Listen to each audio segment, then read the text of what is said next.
The HIPAA privacy and security rules dictate that all who may come in contact with protected health information go through a training on HIPAA policy, and that there be documentation to prove that the training has been completed. This program will train you in the basic HIPAA rules regarding the use, transmission, security, and privacy of healthcare data. In August of 1996, Congress enacted the Health Insurance Portability and Accountability Act, also known as HIPAA.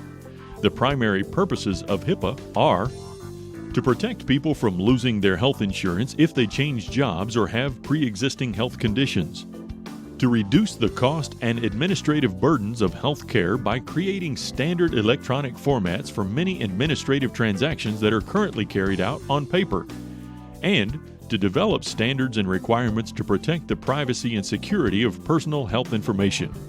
It is these privacy and security standards that this program will discuss in more detail.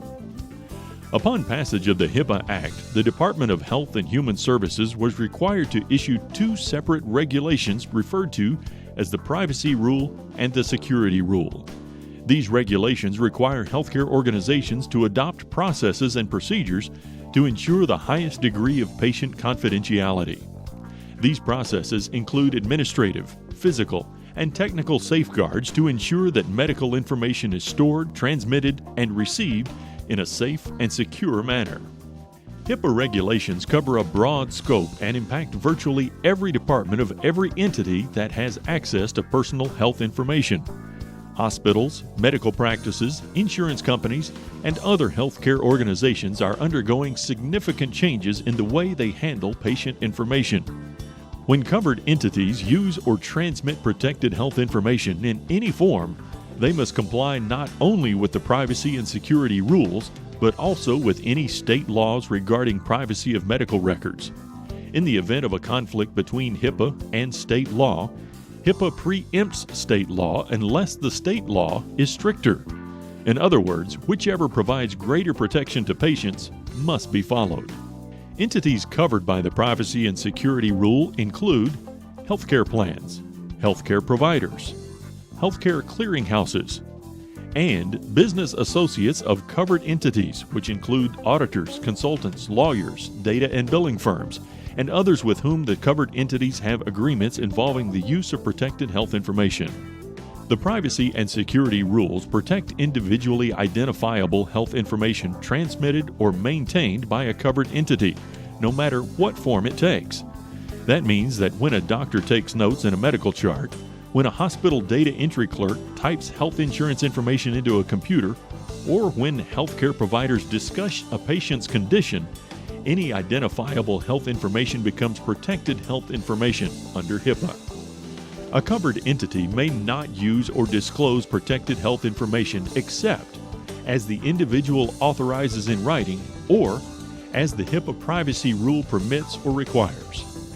The HIPAA privacy rule allows the use and disclosure of protected health information without an individual's authorization for the following purposes or situations: to the individual or their authorized representative, for treatment, payment, or healthcare operations, when the individual has the opportunity to agree or object, such as when the patient brings another person into the exam room for their office visit, incidental to an otherwise permitted use, and for the purpose of research or public health.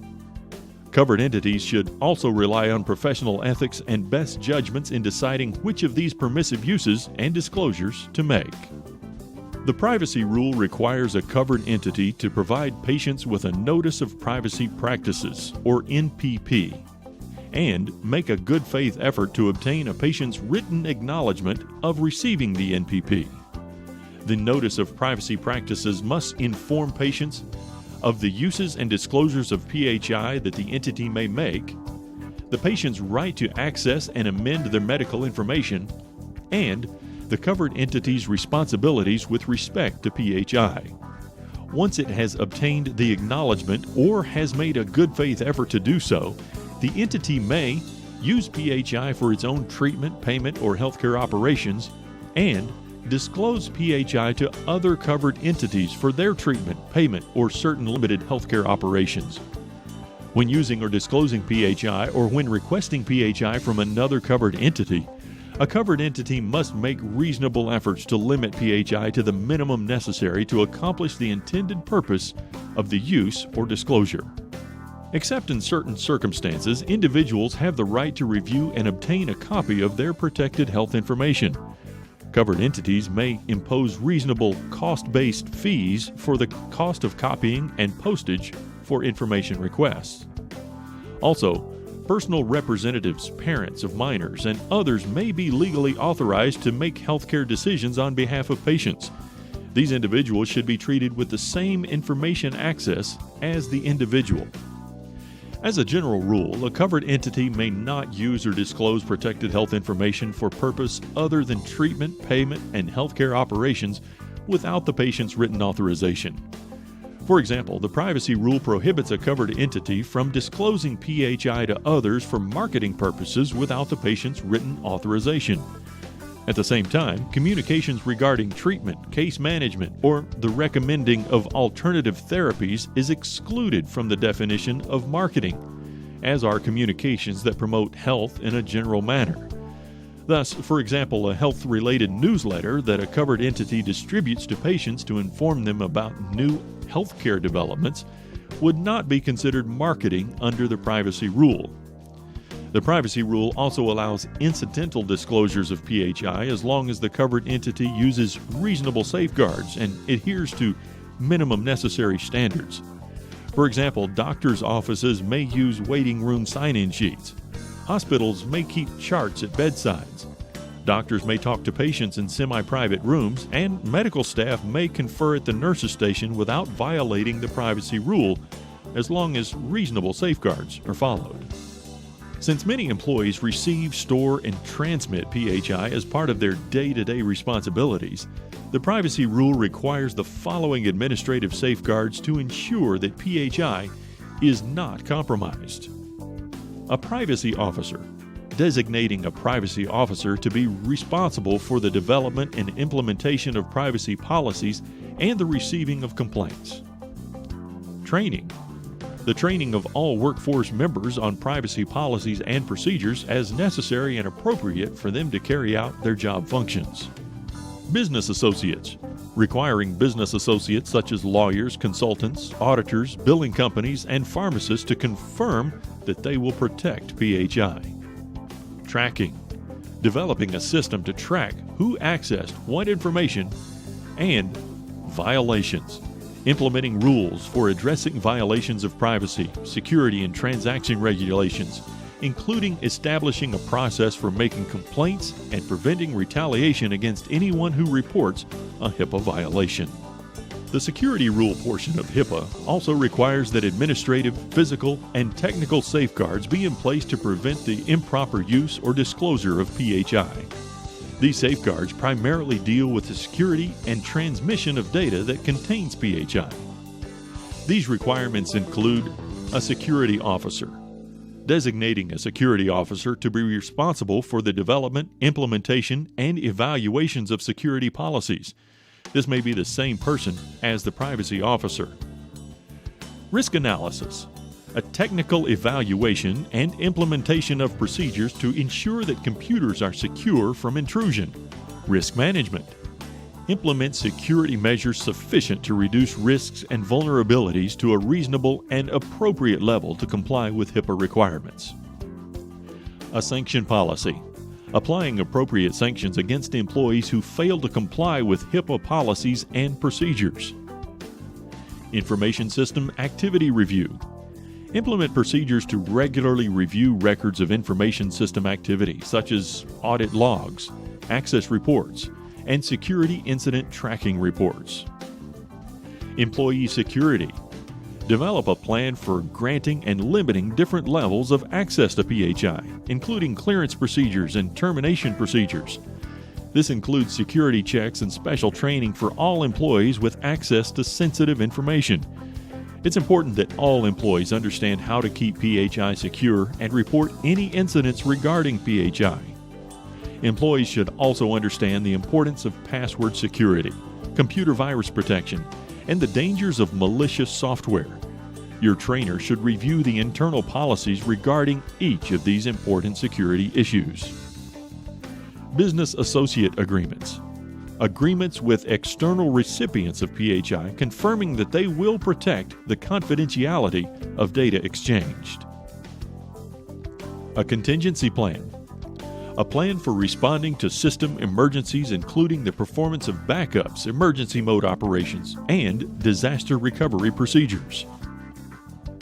And security incident procedures. Instructions for reporting and dealing with security breaches. And physical safeguards. The security rule also requires a number of physical steps to ensure that PHI contained in computers is properly protected from environmental hazards, as well as from unauthorized intrusion. Physical safeguards include the following: facility access controls. Develop a facility security plan that deters intruders from accessing environments where sensitive information resides. Guidelines on workstation use and security. Procedures describing the proper functions to be performed on computers and how to handle sensitive information that may be displayed on computer screens. And media controls. A set of procedures that govern the receipt and removal of hardware and software such as disks, memory sticks, laptops, and PDAs, as well as procedures for off-site data backup. Finally, the security rule requires certain technical safeguards for PHI, including access controls. Controls to ensure that access to sensitive information is available on a need-to-know basis, based on user responsibilities. Audit controls. Controls to record and examine system activity, helping eliminate unnecessary access to sensitive information. Data authentication. Controls to help ensure that health data has not been altered in an unauthorized manner. Person or entity authentication. Controls to ensure that data is sent to the intended recipient and received by the intended party. These controls include the use of password protections, PIN numbers, and when sent over public networks, encryption, and transmission security. Sending PHI via email and fax. According to the security rule, it is permissible to use the internet to transmit PHI as long as an acceptable method of encryption is used to protect the confidentiality, and appropriate authentication procedures are followed to ensure correct identification of the sender and receiver. Although faxes are transmitted over telephone lines, they are not considered to be covered transactions by the security rule. However, they may be sent as authorized by your company's privacy policy. The HIPAA regulations are now completely in effect, and failure to comply with the HIPAA privacy and security rules can lead to significant financial and other penalties. Civil and criminal penalties to both individuals and companies may be enforced and include fines of up to $1.5 million per year and 10 years of imprisonment. It is important that all who may come in contact with PHI understand and carry out their responsibilities under these rules, as outlined in this training program.